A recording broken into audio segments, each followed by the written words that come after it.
உங்களோட குழந்தைக்கு இப்போ தான் நான்வெஜ் ஸ்டார்ட் பண்ணுறீங்க அப்படின்னா கண்டிப்பாக இந்த ரெசிபி செஞ்சு பாருங்கள். என்னோட ஹஸ்பண்ட் மட்டன் லிவர் வாங்கிட்டு வந்திருந்தாங்க. அது இந்த மாதிரி கழுவி இந்த மாதிரி பொடியாக கட் பண்ணி வச்சுக்கணும். இந்த லிவர் வச்சு இன்றைக்கி நான் சூப் தாங்க பண்ணி தர போகிறேன். அதுக்கு குக்கரில் கொஞ்சோண்டு எண்ணெய் ஊற்றிட்டு அதுக்கு ஜீரகம், 4 சின்ன வெங்காயம், கொஞ்சம் கருவேப்பிலை எல்லாத்தையும் போட்டு நல்லா சாட்டே பண்ணிக்கிறேன். இது கூடவே கொஞ்சோண்டு தக்காளி, கொஞ்சம் இஞ்சி பூண்டு பேஸ்ட், கொஞ்சம் மஞ்சள் தூள், கொஞ்சம் பெப்பர் பவுடர், அதுக்கப்புறமா கட் பண்ணி வச்சுருக்கிற ஈரலையுமே போட்டு நல்லா மிக்ஸ் பண்ணி விட்டுக்கிறேங்க. லாஸ்ட்டாக இதுக்கு தேவையான அளவுக்கு உப்பு போட்டுட்டு இந்த ஈரலெல்லாம் நல்லா மூழ்கிற அளவுக்கு தண்ணி ஊற்றிட்டு கொஞ்சம் கொத்தமல்லி தலையும் போட்டு குக்கரை மூடி போட்டு ஒரு 2 விசில் விட்டால் போதுங்க. ஈரல் நல்லா வெந்துடும். அவ்வளோதாங்க, மட்டன் லிவர் சூப் ரெடி ஆயிடுச்சு.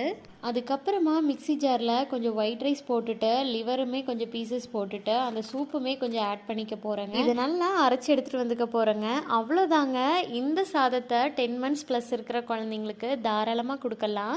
கண்டிப்பாக நல்லா விரும்பி சாப்பிடுவாங்க. மறக்காமல் என்னோட சேனலை சப்ஸ்கிரைப் பண்ணி சப்போர்ட் பண்ணிவிடுங்க. நன்றி.